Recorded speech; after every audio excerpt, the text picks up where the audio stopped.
Kenapa Wali Songo sekarang ribut dengan Mbak Alawi? Nah, apakah betul Wali Songo itu nggak punya keturunan? Loh, keturunannya sekarang jumlahnya jutaan di Indonesia, ribuan bahkan jutaan. Ingat, masa lalu kita tuh yang melawan Belanda itu bukan tentara, yang lawan ini pondok-pondok pesantren itu. Tuh, kata siapa Wali Songo nggak ada punya keturunan? Keturunannya banyak sekali, bahkan juta.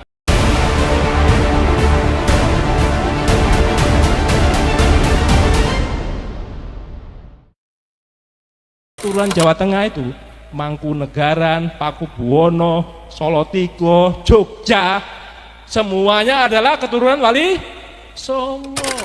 Ini masih gantian Presiden Indonesia. Ya, contohnya Pak Karno, Pakubuwono, keturunannya siapa itu? Nah, keturunannya Pakubuwono, Mataram II adalah Panjalu. Nah, hidup gitu. Diganti Pak Harto, ternyata Ibu Butin ada Mataram 1, ada Mataram 2. Paling kuatnya dia Mataram 1. Butin dari Lirboyo ke Kediri. Jadi dari Jenggolo. Ah, itu bergantian terus Indonesia. Mataram 1, Mataram 2. Saya duduk aja ya, karena saya agak sakit kalau berdiri. Yang saya hormati Kiai Haji Muhammad Abdul Gufron Al-Bantani, yang dibilang Abuya Gufron, pimpinan Pondok Pesantren Unik, yang kemarin saya di Malang menghadiri, sekarang menghadiri juga yang Ponpes Unik di Jakarta. Beliau ini masih saudara sama saya ya, di rangkaiannya Sultan Banten itu beliau. Saya dari Sapiuddin, Sultan Banten 17, itu larikan diri ke Jawa Timur, menikah dengan Jawa Timur, nanti anaknya namanya Kunti. Nah, Kunti itu rangkaian leluhur saya. Nanti silang dengan rangkaiannya Badruddin yang menikah dengan Nyai Mas Fitria, anaknya Sunan Giri ke-8. Nah, ini. Kemudian yang saya hormati pula Kiai Haji Syekh Sa'rif Rahmat RASQMA selaku Padepokan Sunan Kalijaga. Nah, Sunan Kalijaga itu punya anak namanya Ratu Mandoko, dan punya anak juga Sunan Muria, itu anaknya Ratu Mandoko, anaknya Sunan Kalijogo. Ratu Mandoko itu dikawini oleh Kebo Kenongo menghasilkan Joko Tingkir. Nah, Joko Tingkir nanti menikah dengan namanya Mas Cempoko, anaknya Trenggono. Nanti melahirkan Pangeran Benowo, melahirkan lagi Dyah Banowati. Dyah Banowati nanti menikah silang dengan Sedo Kepiak atau dibilang Mas Jolang, atau Sultan Agung Hanyokrowati. Nanti melahirkan anak Sultan Agung Hanyokrokusumo. Itu rangkaiannya keraton-keraton Jawa Tengah. Berarti saudara juga. Kita ini blasteran kerajaan sama Wali Songo. Nah, itu istilahnya. Ya, tepuk tangan. Kemudian yang ketiga yang saya hormati Bapak Hendy Lesmana selaku staf khusus Kementerian Pertahanan. Ini sangat dekat dengan saya. Terima kasih Gus Hendy. Kemudian saya hormati pula sini Irjen Polisi Rahmat Nur Wahid. Ada di sini? Oh, tadi hadir ya, kemudian sudah pulang. Termasuk Brigjen TNI Purnawirawan Wijang Pramonoto. Ini senior saya dari Madiun. Nah, orangnya belum datang. Kemudian yang saya hormati pula Bapak Kang Mas Dr. Andes Haji Raden Murjoko, ya, selaku Ketua Umum PSHT. Dan keponakan saya ini menikah sama sebelum Pak Murjoko, yaitu Pak Tarmaji, itu PSHT ketuanya. Keponakan saya menikah dengan keponakannya Pak Tarmaji. Nanti masih saudara juga beliau dengan saya. Kemudian saya hormati pula Bapak Romo Marsilius Salem Damani, Ketua Gereja Santo Lukas. Ya, Bapak Romo, saya bangga sekali ada toleransi beragama. Orang Katolik hadir di sini. Ya. Saya mengetahui ilmu Kristen sama Katolik sedikit Pak ya. Nabi Muhammad itu diketahui nabinya oleh Buhairo sama Warokah. Itu agamanya Nasrani Pak. Beliau itu. Ternyata ilmu saya pelajari banyak, orang Nasrani, orang Katolik yang berserah diri kepada Allah itu dinamakan Islam. Jadi artinya Islam itu orang berserah diri. Orang Hindu, orang Buddha, orang animisme yang lain bentuknya, pokoknya dia berserah diri pada Tuhannya. Ketemu itu sinar putih, tengahnya lubang hitam, itu namanya nur ilahi. Ya itulah yang disebut Islam. Makanya Indonesia itu Pancasila, itu ketuhanan yang Maha Esa. Dulu ditambahi yang berdasarkan syariat Islam, Piagam Jakarta oleh Pak Karno, oleh Founding Father dicoret, kita nggak boleh terjerumus negara Islam. Nanti kalau negara Islam yang terjadi apa? Indonesia Timur minta merdeka. Situ Kristen Katolik paling banyak di Papua. Kemudian Bali Hindu. Itu yang terjadi. Makanya kesepakatan adalah Pancasila. Ketuhanan itu bukan berarti Tuhannya banyak. Kean itu bukan banyak, bukan Tuhan yang Maha Esa. Nama Tuhan yang banyak. Asmaul Husna menurut Islam adalah 99 nama Tuhan. Menurut Katolik Trinity, betul ya? Allah Bapa Surga, Allah Anak, Rohul Kudus. Sama dengan Islam, Nur Ilahi, Nur Muhammad, Nur Insani. Tiga. Kemudian Hindu apa dikatakan? Brahmana, Wisnu, Siwa. Bercampur namanya Atma, ketemu dalam dirinya yang disebut dengan Krishna. Itu tiga. Orang Buddha menaikkan 104 nama Tuhan. Boleh-boleh aja nama Tuhan banyak. Yang penting Tuhanmu dan Tuhanku adalah sama. Itu. Perkara prakteknya orang Katolik di gereja menyanyi, silakan saja. Kita juga gitu membaca Al-Quran dengan merdu, ya gak apa-apa dinikmati. Itu namanya Pancasila, toleransi beragama. Saya akan cerita sedikit. Kenapa sih dulu Indonesia itu belum ada kok perang terus? Ini perangnya kita mulai dari Jawa Barat, karena kita tinggal di Jakarta.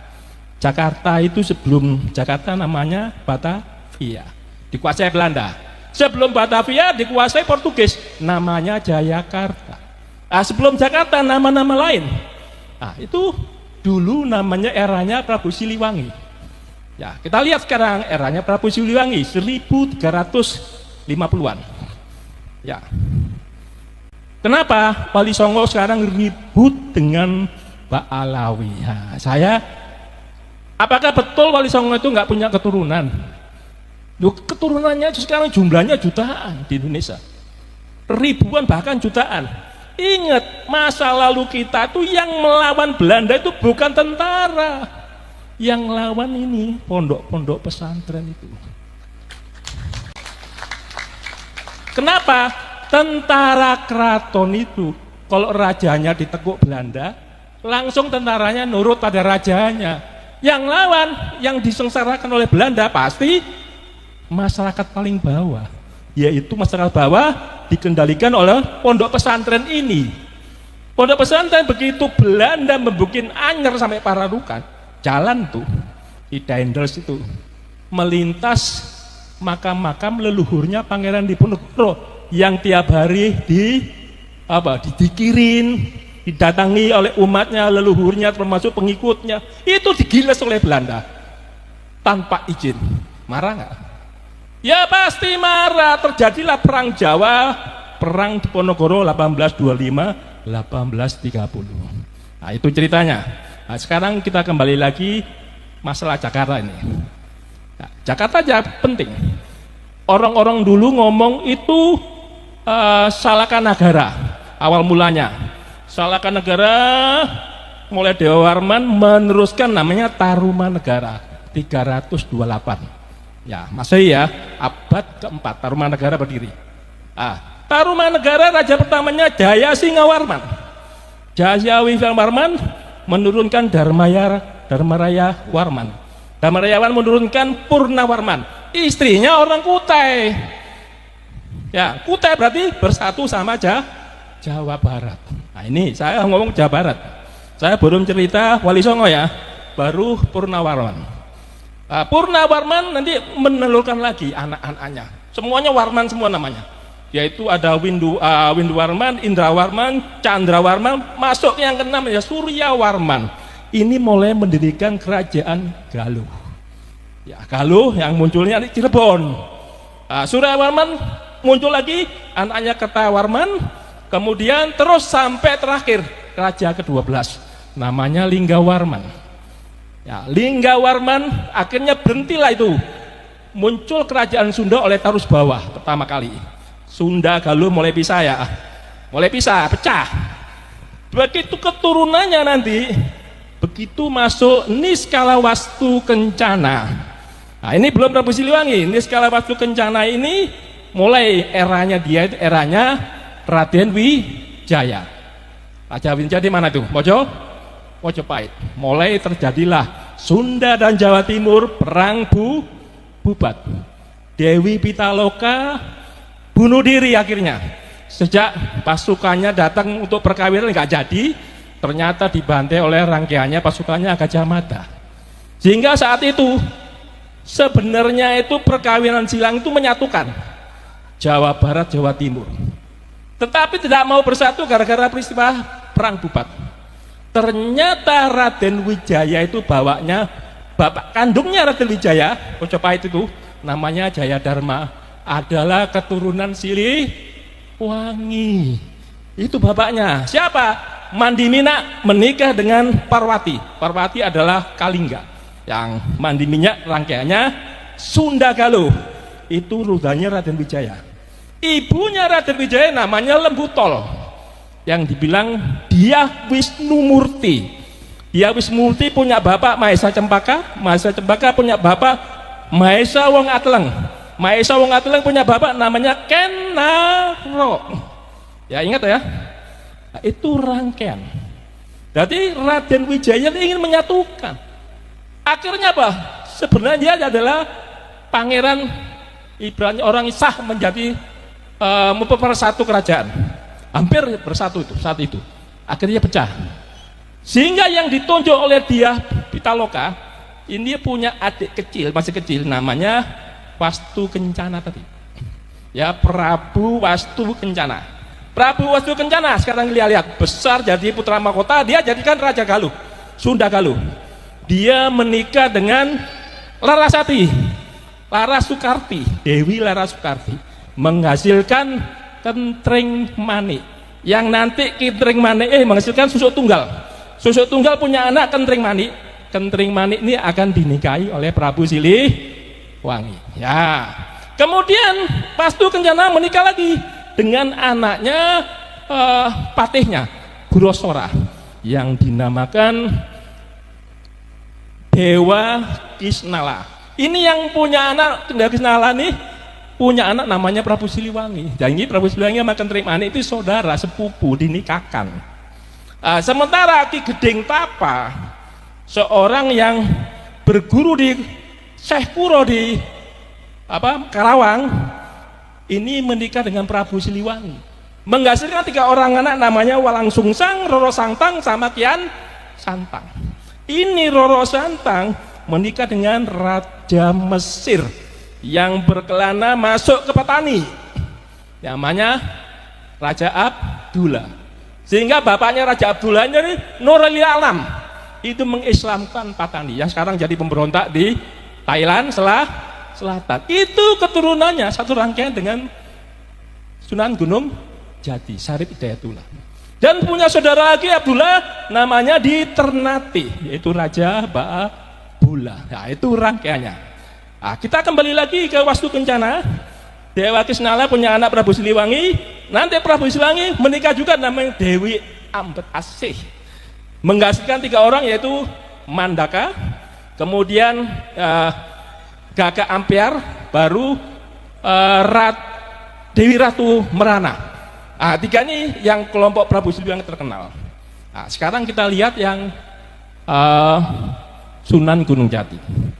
Sunan Gunung Jati begitu masuk Islam, menyebarkan Islam, yang marah bapak kandungnya sendiri, kakeknya sendiri, yaitu Prabu Siliwangi. Karena Prabu Siliwangi mempertahankan Hindu. Kenapa kok cucu saya itu menyebarkan Islam? Marahlah Prabu Siliwangi, nggak mau tunduk, mau diserang. So cucunya sendiri diserang. Disuruhlah Pangeran Purboyo dari Garut untuk menyerang si Sunan Gunung Jati.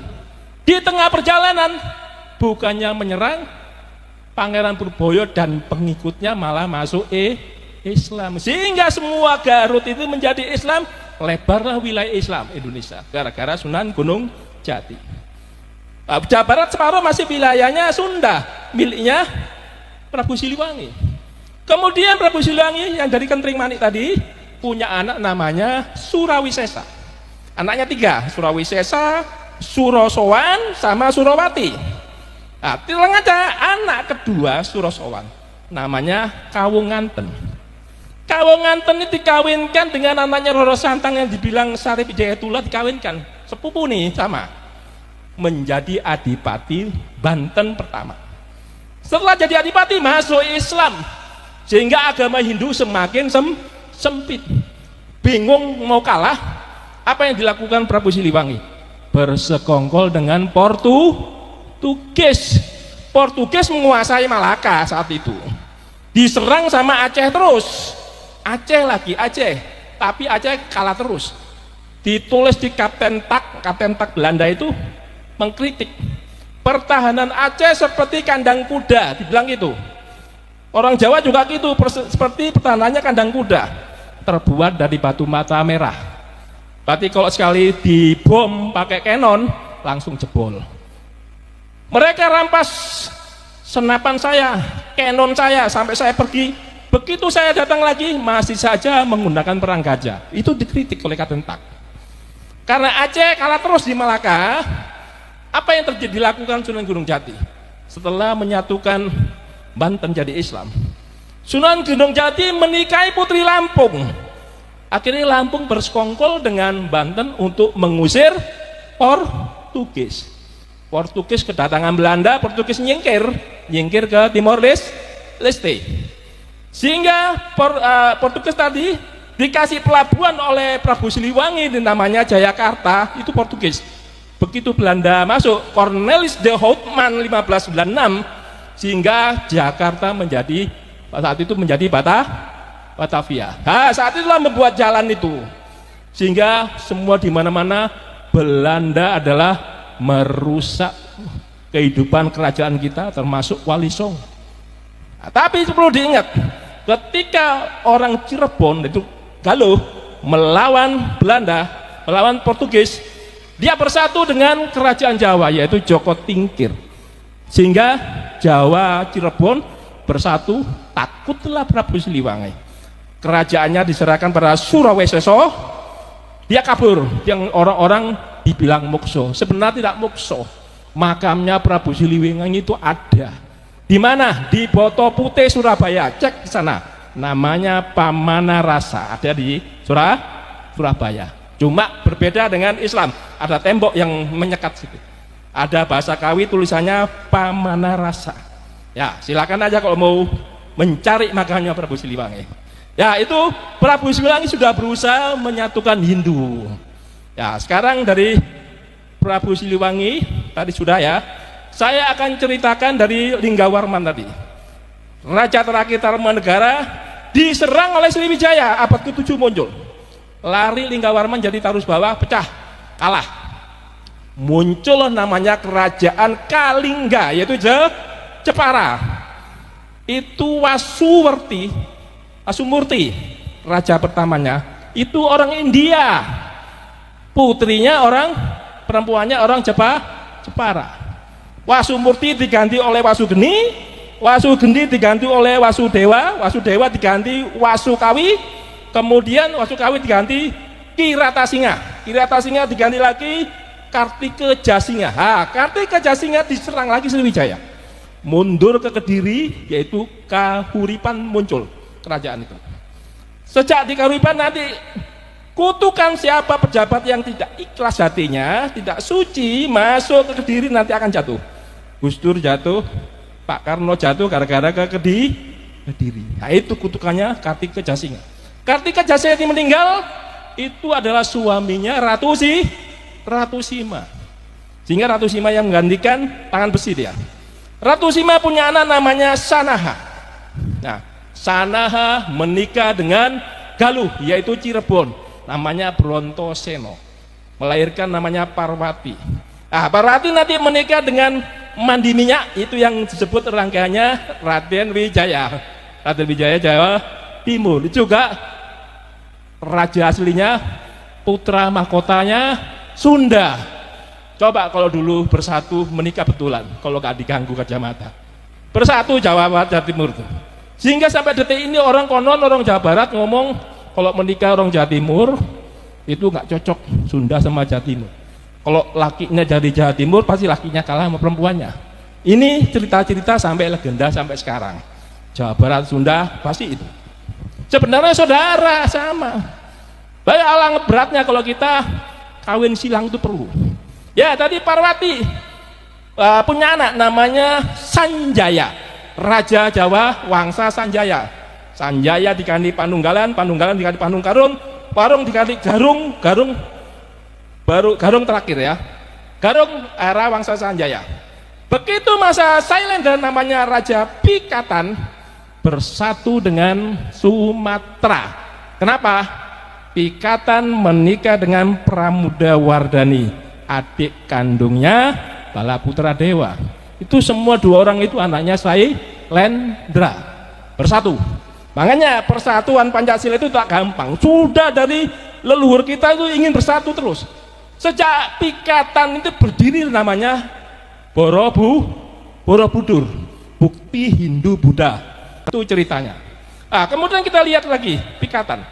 Pikatan diganti Kayuwangi, Kayuwangi diganti Wawa, Wawa diganti Belaksa, Belaksa diganti Tulodong. Itu Wangsa Sailendra. Tulodong dikudeta oleh patihnya yang bernama Empu Sendok.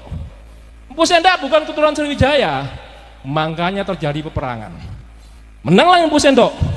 Disebut Wangsa Isana karenanya anaknya Empu Sendok namanya Sri Makuta Sri Esana, dinamain Sri Esana. Sri Esana punya anak dua, yaitu Dharma Wangsa sama Mahendrata. Mahendrata dikawinin Raja Udayana Bali, menghasilkan Airlangga. Airlangga menikah dengan putrinya Dharma Wangsa, melahirkan Dewi Kilisuci yang tidak mau menikah. Orang Raja Airlangga itu raja kok, masa putrinya nggak mau menikah? Kalau nggak menikah gak punya keturunan, nanti penggantinya dia siapa? Bingung. Akhirnya Airlangga mengambil selir. Ketika itu ada pemberontakan Diah Lodong dari Tulungagung, itu keturunannya Sailendra, keturunan Tulodong itu. Akhirnya Airlangga menikah dengan keturunannya Sriwijaya. Setelah menikah dengan Selir Sriwijaya, anaknya dua, Mapanji Gerasakan sama Sri Samarawijaya. Mapanji Gerasakan dua-duanya anaknya Airlangga tuh kepengen jadi raja dua-duanya, Raja Jawa Utara, Raja Jawa Selatan. Ya, yang dinamakan Jenggolo dan Panjalu. Mataram 1, Mataram 2. Selalu. Ya, aku cerita lagi nanti Mapanji Gerasakan sama Sri Samarawijaya punya cucu namanya Kirana, satunya Wajatrawah. Perang terus dia. Sama-sama keturunan Airlangga, sama-sama Sriwijaya, sama-sama rangkaiannya Empu Sendok. Saudara kan? Kok terjadi perang? Rebutan kekuasaan. Akhirnya dimenangkan oleh Wajatrawah yang menghasilkan anak. Wajatrawah menikah dengan keturunannya Sri Samarawijaya, menghasilkan Kameswara I. Kameswara I digantikan Joyoboyo, Joyoboyo digantikan Koncadipa, Koncadipa digantikan Sarmawara I, Sarmawara I diganti Kameswara II, terakhir menjadi Kertajaya 1222. Kertajaya ini dihancurkan oleh Kenarok Panjalu, Kertajaya Jenggolo. Jadi Jenggolonya kalah, Panjalu menang. Kenarok ini menggulingkan Tunggul Metung. Setelah kekuasaan ditusuk oleh Anusapati. Anusapati dibunuh Tojoyo, anaknya Kenarok. Tojoyo dibunuh Ronggowuni yang dibilang Wisnuwardana. Begitu anaknya Mahesa Wong Teleng, Mahesa Cepaka gak dibunuh karena ibunya sama Kendedes. Sudah berhenti. 7 orang yang mati itu sudah selesai. Sehingga yang perlu kita ketahui, Aryo Wirorojo Madura, ahli strateginya Raden Wijaya itu ternyata saudaranya Ronggowuni. Apa yang terjadi? Mahesa Cempaka punya anak dia Wisnumurti yang dibilang orang lembut tol, itu ibunya Raden Wijaya. bapaknya Raden Wijaya, Jayadharma dari Sunda. Berarti dua raja nih. Raden Wijaya mendirikan kerajaan Mojopahit setelah menikahi anaknya Kertanegara, yaitu Gayatri. Nah, aku cerita banyak ya, gak apa-apa ya. Dari situ kita tahu Raden Wijaya itu Panjalu. Setelah menggulingkan Jayakatwang, Jayakatwang adalah Kediri. Jayakatwang dendam sama Kertanegara. Dia dari Kediri memulainya jadi raja lagi. Menjadi raja betul. Keturunannya Kertajaya tadi 1222. Jayakatwang punya anak, Jaya Sabha, Sastra Jaya, namanya Adaraja yang terakhir. Adaraja menikah dengan anaknya Kertanegara. Kenapa dinikahkan? Supaya bersatu. Ternyata tidak bersatu. Jayakatwang masih membantai Kertanegara. Jayakatwang nanti dihukum oleh Raden Wijaya menggunakan tentara Tartar yang Mengki telinganya dipotong oleh Kertanegara. Tartarnya marah, aku belekan itu, mengirim satu batalion Sibi, Ikimese sama Mengki. Nah, ini 3 orang, satu kompi Cina, 2 kompi Mongolia. Nah, ditipu setelah masuk ke hutan. Mereka setelah menang di Jayakatwang ya, masuk hutan dikasih hadiah, tapi nggak bawa senjata. Di daerah Mojo dibantai oleh pasukannya Raden Wijaya, mati habis, mereka lari. Sehingga berdirilah Mojopahit pertama, namanya Raden Wijaya. Raden Wijaya diganti oleh Jayanegara dari Selir. Jayanegara diganti Tribhuwana Tunggadiri Pepegi. Tribhuwana Pepegi diganti lagi sama namanya Hayam Wuruk. Nah, eranya Hayam Wuruk, Kecamatan Tinggi bersatu, seluruh kerajaan disatukan sama si Hayam Wuruk. Sayangnya tadi Prinsipal Diriah Pitaloka itu kejadian sama Sunda. Nah, kemudian dia punya anak namanya Suhita. Suhita, nanti anaknya Suhita ini perang lagi, yaitu Kusumawardhani rebutan tata sama Brewirabhumi. Brewirabhumi keturunannya Hayam Wuruk.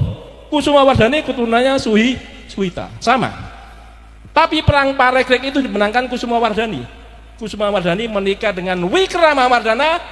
Nah, nanti diganti oleh Kertawijaya. Nah, Kertawijaya diingat, itu kakak kandungnya Suhita. Kakak kandungnya Kusumawardhani. Kertawijaya itu membagi kekuasaan 3 orang. Anaknya 3 kepingin jadi raja semua gantian. 2 tahun. Jadi mulai Girindrawarasa sampai ke Supraprabawa. Itu 2 tahun. Apa yang dibilang orang Pandan Alas terakhir. Baru Pandan Alas itu Brawijaya 4 disebut ya. Baru masuk Brawijaya 5 yang dibilang Kertabumi. Brawijaya 5 itu punya anak namanya Andayiningrat. Andayiningrat ini punya anak Kebo Kenongo yang menghasilkan Joko Tingkir. Nanti menikah dengan Ratu Mandoko, anaknya Sunan Kalijaga. Beliau ini Padepokan Kalijaga. Sehingga Wali Songo itu semua kerajaan dinikahi oleh para wali kita. Para wali kita itu berasal dari Aceh awal mulanya. Jalaluddin Akbar, anak Jalaluddin ini menikahi orang Aceh, saya tidak tahu namanya. Yang tahu yang jelas Samudra Pasai itu raja pertamanya Malikul Saleh dari kayu. Menikahi putri Perlak, mendirikan kerajaan Samudra Pasai. Kemudian anaknya dinikahi Jalaluddin Akbar, menghasilkan Maulana Malik Ibrahim Asmorokondi sama Maulana Isa. 3 orang. Ya, Maulana Isa nanti menikahi dengan Dewi Sekardadu yang ada di Banyuwangi. Dewi Sekardadu itu siapa? Bapaknya Pangeran Sembuyu, bapaknya lagi Brewirabhumi, keturunan Hayam Wuruk. Berarti kalau siapa yang keturunan Sunan Giri, pasti keturunan Hayam Wuruk. Nah, sehingga di Sunan Giri itu kan bapaknya Maulana Isa. Sunan Giri menikahi Dewi Purtosima, anaknya Sunan Nyampel. Nah, itu ceritanya Mas. Jadi nanti dari Sunan Giri itu punya anak 2, Sunan Kulon, Sunan Wetan. Sunan Kulon itu punya anak lagi namanya Pangeran Sobo Inggiri, punya anak lagi Siti Sabinah. Siti Sabinah itu siapa? Yang menikah dengan Ki Ageng Pamanahan, menghasilkan Sutowijoyo. Berarti keturunan Jawa Tengah itu Mangkunegaran, Pakubuwono, Solotigo, Jogja, semuanya adalah keturunan Wali Songo, yang ada RR itu semua ke sana. Ya, ini saya jelasin aja. Ingat, Cirebon ketika bersatu dengan Jawa, Cirebon Sunan Gunung Jati punya anak namanya Panembahan Ratu Pertama, itu menikah dengan anaknya Joko Tingkir. Jadi kali Joko ada, Sunan Gunung Jati ada. Bersatu nggak? Satu. Kata siapa? Wali Songo nggak ada punya keturunan. Keturunannya banyak sekali, bahkan jutaan. Nah, saya kira itu aja yang perlu saya sampaikan sedikit, tapi mengena perkawinan silang itu untuk persatuan. Jadi cita-cita founding father kita itu merdeka. Habis merdeka berdaulat. Habis berdaulat bersatu. Habis bersatu adil, terakhir makmur. Nah ini cita-citanya, kita pegang aja 5 ini. Itu terdapat di Pancasila. Dulu Pak Harto kesalahannya apa? Trilogi pembangunan. Kebalik, berarti bukan pemerataan dulu, pertumbuhan ekonomi, baru stabilitas, keliru. Harusnya stabilitas dulu, pertumbuhan, pemerataan bangunan, baru pertumbuhan ekonomi. Itu kebalik, akhirnya jadi rusak, hingga terjadilah banyak